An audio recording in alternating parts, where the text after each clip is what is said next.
ओम शांति। आज 5/5/1977 के ये महावाक्य है। आज की मुरली का टाइटल ही वरदानी, महादानी और दानी आत्माओं के लक्षण क्या है। ये 3 बातों पर बाबा ने बहुत ही सुंदर क्लास कराई, क्योंकि हम कब कौन से ऐसे काम करते जो वरदानी बन जाते हैं और कौन से काम हमारे महादानी वाले होते हैं और कौन से दानी वाले। इन सभी बातों के बारे में बहुत ही डिटेल से बाबा ने समझाया है। आज में वरदाता बाप अपने वरदानी, महादानी और दानी बच्चों को देखकर खुश हो रहे हैं। जिन्होंने स्वयं को सर्व खजानों से संपन्न किया है वह है वरदानी बच्चे, और जिन्होंने सर्व खजाने स्वयं को संपन्न नहीं किया है लेकिन थोड़ा बहुत यथाशक्ति जमा किया है वह है महादानी बच्चे, और जिन्होंने जमा ही नहीं किया है लेकिन अभी अभी मिला और अभी अभी लिया और उसी समय ही जो कुछ लिया वह दिया, वह है दानी आत्माएं।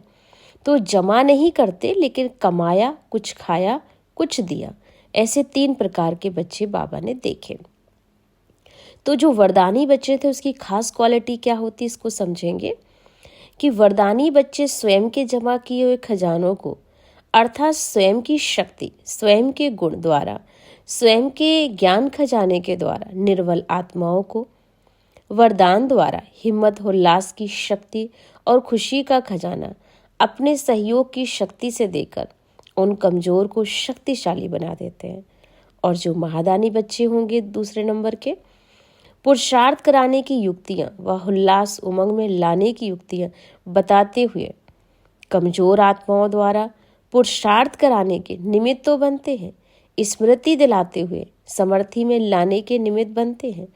अपनी शक्तियों का सहयोग नहीं दे पाते लेकिन रास्ता स्पष्ट दिखाने के निमित्त बन जाते।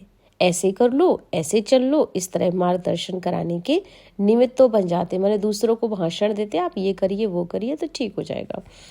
और दानी बच्चों में क्या था, दानी बच्चे जो सुना है ना, जो अच्छा लगा है, जो अनुभव किया है, वह वर्ण द्वारा आत्माओं के बाप तरफ आकर्षण करने के निमित्त बन जाते हैं। लेकिन मार्गदर्शन कराने वाले व अपनी शक्तियों के सहयोग द्वारा किसी को श्रेष्ठ बनाने वाले महादानी नहीं बन सकते। तो पहला नंबर है सहयोग देने वाले, दूसरा है मार्गदर्शन कराने वाले और तीसरा है मार्ग बताने वाले। अब तीनों में से अपने आप को देखो कि हम कहाँ पर हैं। तो बाबा ने कहा रियलाइज करो ना, ये सेल्फ रियलाइजेशन कोर्स है, तो उससे आप स्वयं को भी लिबरेट कर सकेंगे व्यर्थ की बातों से।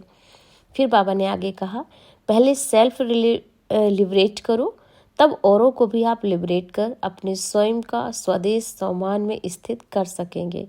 तो इस तरह से हमें दूसरों को सुखदायी बनाना है। और दुखदायी स्वभाव है उनके, दुख के वशीभूत है, कोई प्राप्ति की कमी महसूस करते हैं या शांति महसूस करते हैं, उन्हें किसी भी कारण से वो वशीभूत होकर चिल्ला रहे हैं, दुखी हो रहे हैं।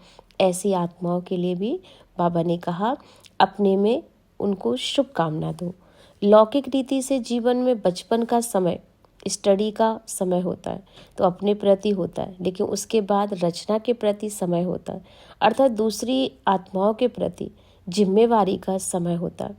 अलौकिक जीवन में भी ऐसे ही स्वयं का परिपक्व करने का पुरुषार्थ कर लिया, लेकिन अब विश्व कल्याणकारी बनकर विश्व की आत्माओं के प्रति व अपने निजी परिवार के प्रति हमेशा देने की भावना रखो, क्योंकि आप मास्टर चेता हो ना, तो साथ साथ विश्व कल्याणकारी भी हो। तो आपको सब कुछ शुभकामना के साथ साथ पूरे विश्व की आत्माओं को सकाश देना है, किरणें देना है। ऐसे मास्टर ज्ञान सूर्य बनकर दुखी आत्माओं पर रहम करो। फिर बाबा ने कहा स्वयं और सेवा दोनों का बैलेंस तो रखना बहुत ज़रूरी है। तो स्वयं को भी नहीं भूलो और विश्व की सेवा को भी नहीं भूलो, क्योंकि आप विश्व परिक्रमा देने वाले समय का काम कर रहे हो ना, तो विश्व का चक्कर लगाना क्या बड़ी बात है आपके लिए। जैसे पहले के योग राजा सदा ही अपने राज का चक्र लगाते थे, प्रजा को सदा सुखी और संतुष्ट रखते थे। यह सब किससे सीखे हो, सब रीति रस्म फाउंडेशन संगम युग का है।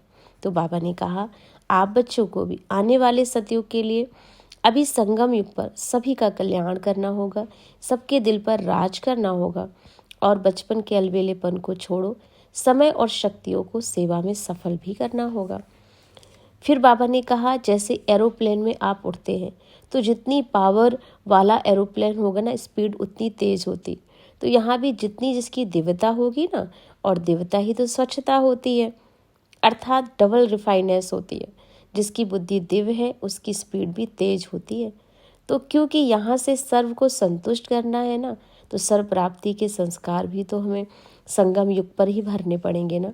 तो स्वयं हमें अपने आप को विश्व के चक्र के यादगार का समय भी बहुत महत्वपूर्ण होता है। तो नुमा शाम के समय चक्र का समय होता है। तो बाबा ने कहा, जैसे प्रैक्टिस की करते हो, नुमा शाम अर्थात परिवर्तन का समय। तो परिवर्तन का युग चल रहा है, ये संगम युग है। तो जितना जितना चक्रवर्ती बनकर चक्र लगाओगे ना, उतना ही चारों ओर के आवाज़ निकलेगा। हम लोगों ने ज्योति देख ली है, तो चलते फिरते हमें फरिश्ते देखेंगे। ये आवाज़ फैलता जाएगा और ज्योति फरिश्तों को ढूंढने निकलेंगे, ये कहाँ से वह ज्योति आई हुई है।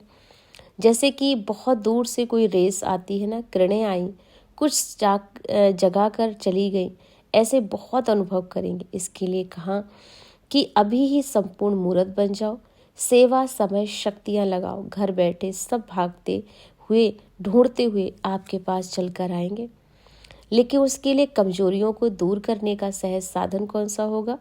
जो कुछ संकल्प में अच्छा आता है वह बाबा को अर्पण कर दो।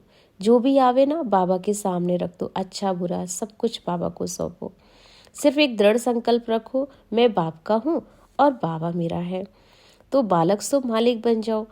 बाबा का कहना है कि जैसे देखो, आप कोई भी कार्य करते हो, लॉस बनाते हो, तो उसमें भी आपको जो नियम बनाया पहले खुद करना होता है।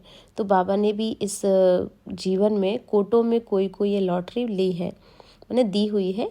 कुछ भी हो, क्या भी सामने आ जाए, लेकिन हमें रुकना नहीं है, हमें अपनी मंजिल को पाना है और अवश्य हम पहुँचेंगे, गारंटी है। ये दृढ़ संकल्प बच्चों का है, तो बाप का काम है पहुँचाना। फिर बाबा ने कहा, जब स्वयं सर्वशक्तिवान साथी बन गया तो उनका परिणाम क्या होगा? देखा ना, सदा विजयी होती है।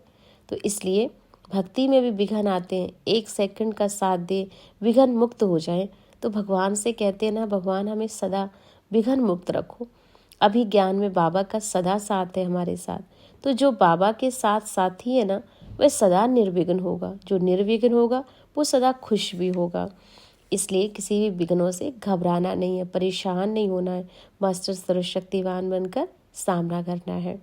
फिर बाबा ने कहा, जब थकना होता है तो उलझते हो, इसलिए किसी भी बातों की जिम्मेवारियों में हम थके नहीं। जब सब जिम्मेवारी बाबा को दे दी है ना, तो फरिश्ते हो गए। और फरिश्ते कब थकते हैं क्या? लेकिन ये सहज बात नहीं कर पाते हो, तभी मुश्किल हो जाता है। गलती से छोटी छोटी जिम्मेवारियों का बोझ अपने ऊपर ले लेते हो, इसलिए मुश्किल हो जाता है। तो बाबा कहते हैं, सब कुछ बाबा के हवाले करने से सदा खुश और हल्के रहोगे।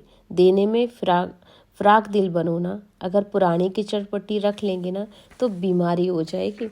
इसलिए पुराने कोई भी कीचड़ पट्टी अपने पास नहीं रखनी। निश्चय बुद्धि की निशानी क्या होती है? निश्चिंत होता है।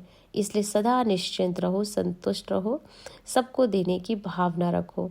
तो अकल्याण को भी वह कल्याण में परिवर्तन कर देगा। इसलिए सदा निश्चिंत रहना है और सभी सदा संतुष्ट हो।